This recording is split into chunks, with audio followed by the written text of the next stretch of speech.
नमस्कार प्यारे विद्यार्थियों। आज अपन जयनारायण व्यास यूनिवर्सिटी के द्वारा 5th सेमेस्टर में ज्योग्राफी में जो सिलेबस है वर्ल्ड रीजनल ज्योग्राफी, इसके बारे में पढ़ेंगे। इसके सिलेबस में क्या क्या है और उसके बारे में विस्तार से अपन अध्ययन करेंगे। सबसे फर्स्ट यूनिट है इसकी, जिसमें लिखा हुआ है introduction to world regional geography, यानी आपका एक परिचय कराना है वर्ल्ड रीजनल ज्योग्राफी। अब रीजनल का अर्थ होता है क्षेत्रीय और वर्ल्ड का अर्थ होता है विश्व।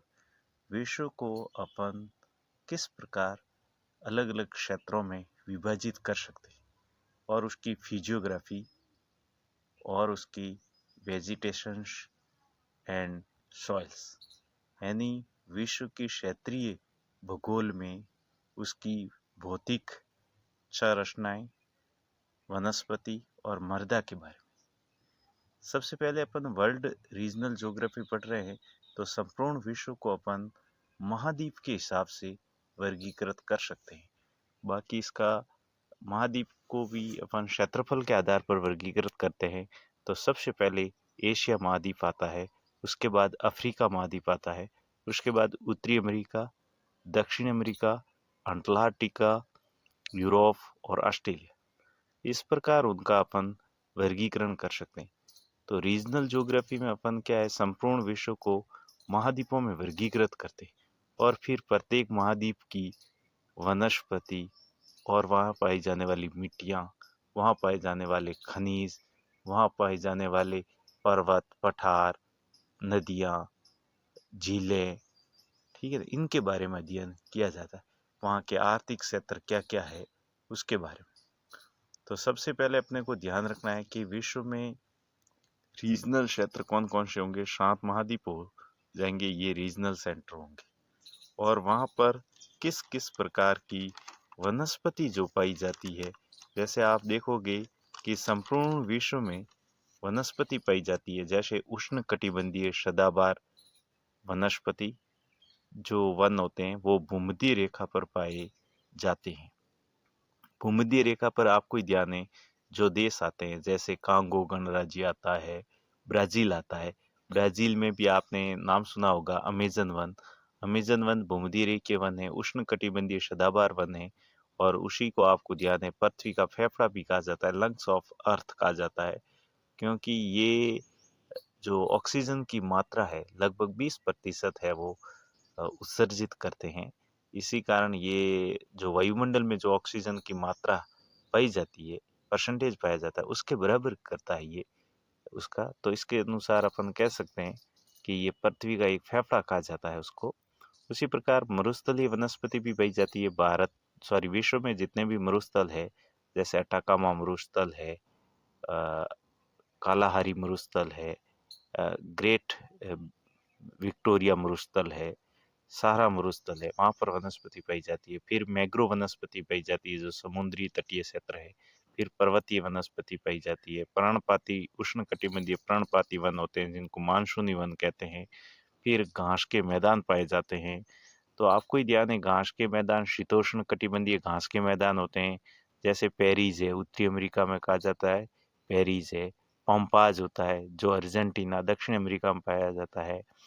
उसी प्रकार आप देखोगे स्टेपीज, स्टेपीज जो है वो रूस यूरो एशिया में पाया जाता है, स्टेपीज घास के मैदान। उसी प्रकार डाउन्स है, घास के मैदान, शीतोष्ण घास के मैदान है जो ऑस्ट्रेलिया में पाए जाते हैं। वेल्डस है वो दक्षिण अमेरिका में पाए जाते हैं।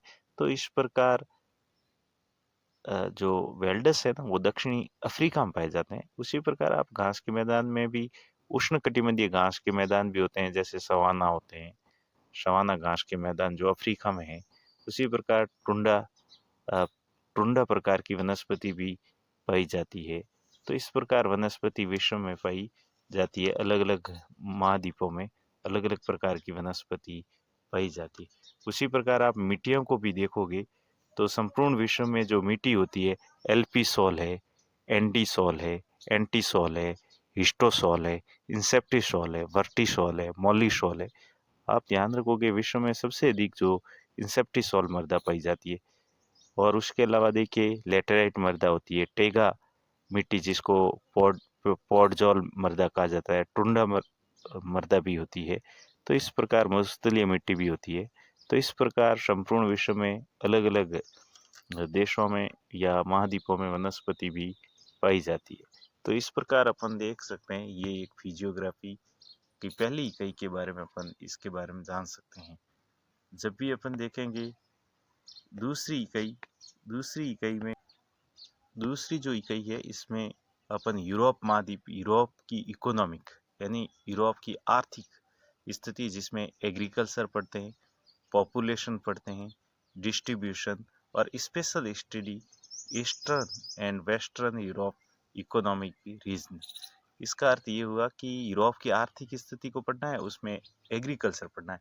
अब देखो यूरोप में भी आप देखोगे कि कृषि कार्य प्राचीन काल से किया जा रहा है, लेकिन यूरोप की जो कृषि है वो उन्नत तकनीकी के द्वारा की जाती है, जिसमें आप सबसे अधिक यूरोप में कृषि की जाती है भूमध्य सागरीय कृषि। आपने पढ़ा होगा, भूमध्य सागर के चारों तरफ जो कृषि की जाती है वो भूमध्य सागरीय कृषि है।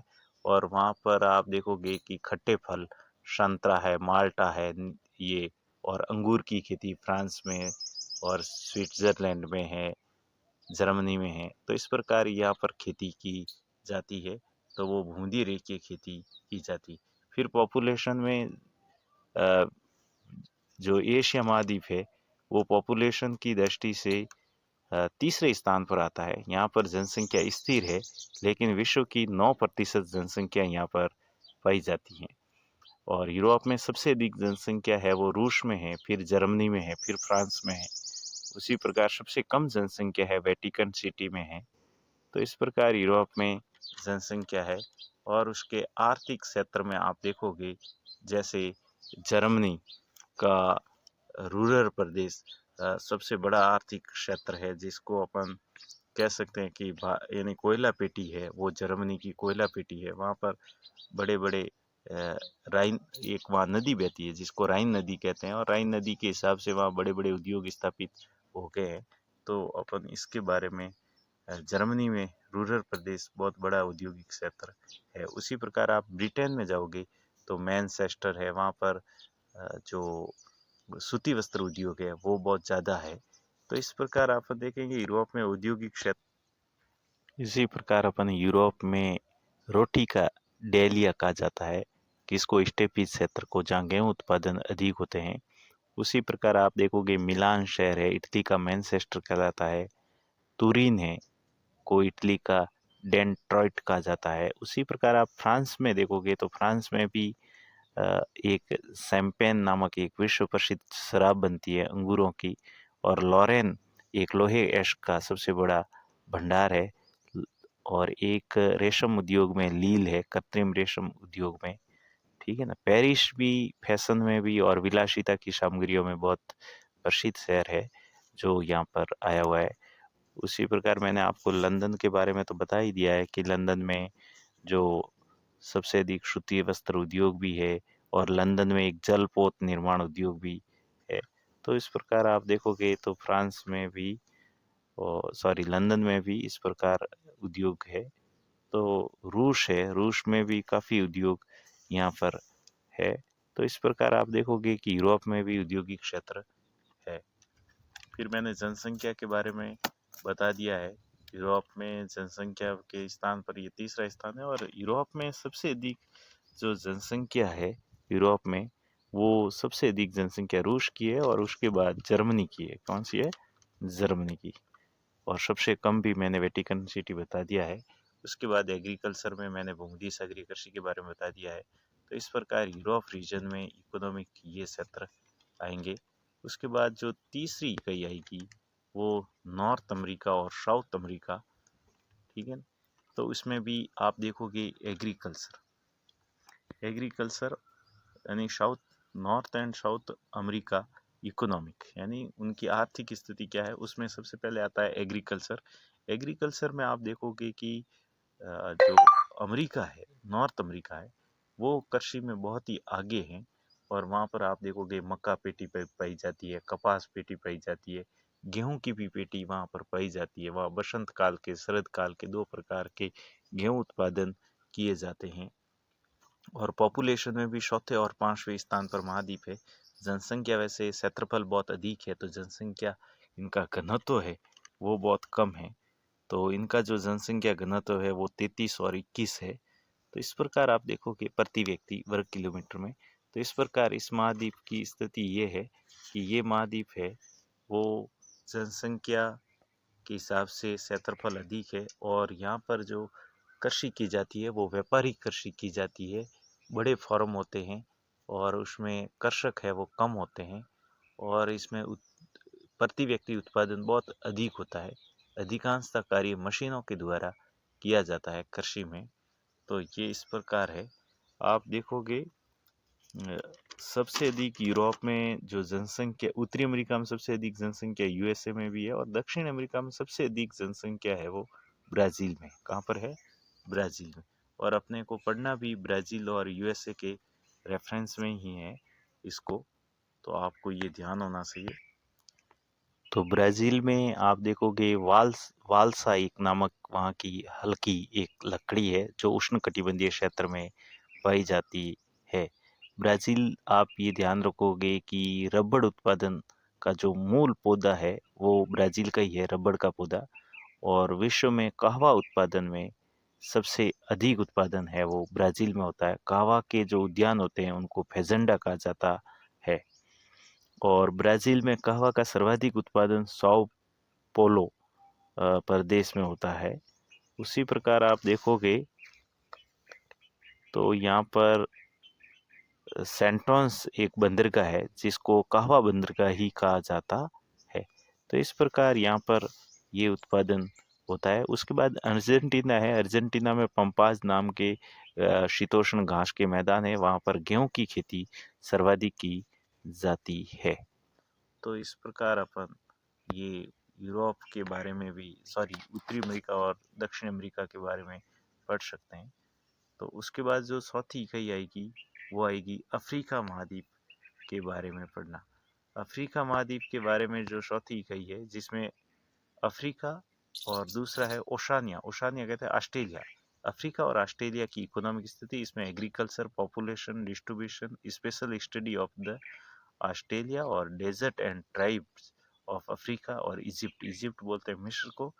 और अफ्रीका की जनजातियां और मरुस्थल अफ्रीका में कौन कौन से, उसके बारे में पढ़ना है। यानी ऑस्ट्रेलिया और अफ्रीका के बारे में इसी इकाई में अपन पढ़ेंगे। तो अफ्रीका महाद्वीप जनसंख्या की दृष्टि से विश्व का दूसरा सबसे बड़ा महाद्वीप है। यहाँ पर लगभग 18% विश्व की जनसंख्या पाई जाती है। और यहाँ पर विश्व की सबसे लंबी नदी नील नदी जो विक्टोरिया झील से निकलती है और भूमध्य सागर में गिरती है। और यहाँ पर सबसे ऊंचा पर्वत किलिमंजारो है जो आपको ही ध्यान है कि तंजानिया में आया हुआ है। तो इस प्रकार यहाँ की प्रमुख विशेषता भी है। और यहाँ पर सबसे बड़ा जो मरुस्थल है वो मरुस्थल सहारा मरुस्थल है। और यहाँ पर जो वनस्पति पाई जाती है वो आपको ही ध्यान है कि सवाना प्रकार की वनस्पति अधिक पाई जाती है। एक और मरुस्थल है यहाँ पर प्रसिद्ध जो है कालाहारी मरुस्थल। ये जो कालाहारी मरुस्थल है यहाँ पर बुशमैन जनजाति पाई जाती है। और ये बुशमैन जनजाति एक आदिम जनजाति है जो शिकार का कार्य करती है। और कहते हैं कि ये खाने में एक एक जो बुशमैन होता है वो आधी भेड़ को खा जाता है। और इनके जो दीमक होते हैं वो बुशमैन के चावल होते हैं। तो यहाँ पर एक विशेष प्रकार की जनजाति पाई जाती है जिसको अपन बुशमैन जनजाति कहते हैं, वो कालाहारी मरुस्थल में पाई जाती है। इसी प्रकार आप देखोगे तो यहाँ पर संसाधन खूब है, लेकिन यहाँ पर क्या है कि अभी तकनीकी विकास नहीं होने के कारण इनका अधिक उपयोग नहीं हो पाया संसाधन का। अफ्रीका महाद्वीप है वो संसाधनों से भरा हुआ है, लेकिन आज भी उसको काला महाद्वीप कहा जाता है, अंध महाद्वीप कहा जाता है, क्योंकि यहाँ पर अधिक इतना कार्य नहीं हो पाया है और नहीं इनका इतना अधिक डेवलपमेंट हो गया है। इसी प्रकार उसमें लिखा हुआ है कि मिस्र के बारे में आपको पढ़ना पड़ेगा। तो मिस्र में मैंने आपको बता देता हूँ कि मिस्र है वो नील नदी के किनारे स्थित है। इस उसके मध्य से नील नदी निकलती है और इसकी राजधानी है वो, आपको ही ध्यान है कि खातून है। उसके बाद इसमें कृषि जो अधिकांशतः होती है वो कपास की खेती होती है और यहाँ के जो किसान होते हैं उनको फलाह कहा जाता है और मरु उद्यानों में खजूर की खेती भी होती है। यातायात की दृष्टि से आप काहिरा है, काहिरा ये जो इसकी राजधानी है ना, मिस्र की राजधानी काहिरा है। मैंने खातून बोला था, वो सूडान की राजधानी है। तो काहिरा सबसे बड़ा अंतर्राष्ट्रीय हवाई अड्डा भी है और यहाँ पर आपको ही ध्यान है कि स्वेज नहर निकलती है। तो स्वेज नहर हमेशा भूमध्य सागर और लाल सागर को जोड़ती है, जो मिस्र की भूमि से ही निकलती है। तो इस प्रकार ये मिस्र के बारे में मैंने आपको थोड़ी बहुत जानकारी दे दी गई है। फिर हम ऑस्ट्रेलिया के बारे में पढ़ेंगे। ऑस्ट्रेलिया आपको ही ध्यान है कि विश्व का सबसे छोटा महाद्वीप है और ये कहा जाता है कि ये प्यासा महाद्वीप भी है, प्यासी भूमि इसको कहा जाता है। इसमें जो सबसे बड़ी जो ग्रेट डिवाइडर रेंज पर्वत श्रृंखला पाई जाती है। उसके बाद यहाँ पर दो नदियाँ बहती है, मरे और डार्लिंग नदियाँ भी यहाँ पर बहती है और यूकेलिप्टस एक वनस्पति यहाँ पर पाई जाती है और यहाँ पर डाउन्स मैंने कहा था घास के मैदान हैं। इस प्रकार ऑस्ट्रेलिया में आपको ध्यान है कि ग्रेट विक्टोरिया जो मरुस्थल है वो पर भी यहाँ पर ही पाया जाता है। तो ऑस्ट्रेलिया के बारे में, ऑस्ट्रेलिया में गेहूँ और पशुपालन भी होता है। आपको ध्यान हो तो पशुपालन में आप देखोगे तो यहाँ पर बकरी का पालन, मेरिनो भेड़ यहाँ से ही पालन किया जाता है। उसमें बाद में आपने काल गुरली नाम सुना होगा, जो सोने की खदान है, ये भी ऑस्ट्रेलिया में ही है और भेड़ पालन के बारे में तो बता ही दिया है। तो इस प्रकार ऑस्ट्रेलिया में और जनसंख्या की दृष्टि से देखोगे विश्व की 5% जनसंख्या यहाँ पर पाई जाती है। वनस्पति में भी आप देखोगे तो यहाँ पर उष्ण कटिबंधीय वन भी पाए जाते हैं, शीतोष्ण कटिबंधीय वन पाए जाता है। उष्ण कटिबंधीय तृणघास, शीतोष्ण कटिबंधीय तृणभूमि और मरुस्थलीय वनस्पति पाई जाती है। यहाँ पर अंगूर, सेब की भी खेती की जाती है। लेकिन मैंने कहा ना, ऑस्ट्रेलिया में अधिकांशतः भेड़ों का पालन किया जाता है। इस प्रकार ऑस्ट्रेलिया भी ये महाद्वीप है, इसके बारे में और आप पढ़ सकते हो। उसके बाद आप देखोगे अंतिम जो 5वीं इकाई आएगी, जिसमें एशिया महाद्वीप की economics, agriculture, population distribution, agriculture special study in Indian और उसके बाद जापान। तो आप देखोगे कि एशिया महाद्वीप है, इसमें एग्रीकल्चर में भी एशिया महाद्वीप में कई प्रकार से एग्रीकल्चर की जाती है। कृषि का कार्य मैं आपको बता देता हूँ कि कृषि कार्य में एग्रीकल्चर में आप एशिया में देखिए झूमिंग कृषि की जाती है, फिर स्थानांतरण खेती जिसको कहते हैं अपन, ठीक है ना। और उसको अलग अलग देशों में अलग अलग नाम से पुकारते हैं। जैसे आप श्रीलंका में देखो तो उसको चैना कहा जाता है, वियतनाम में इसको रे कहा जाता है। उसी प्रकार इंडोनेशिया, मलेशिया में लद्दाख कहा जाता है और भारत में उसको झूमिंग कहा जाता है। भारत में अलग अलग राज्यों में अलग अलग कहा जाता है, जैसे केरल में कुमारी कहा जाता है।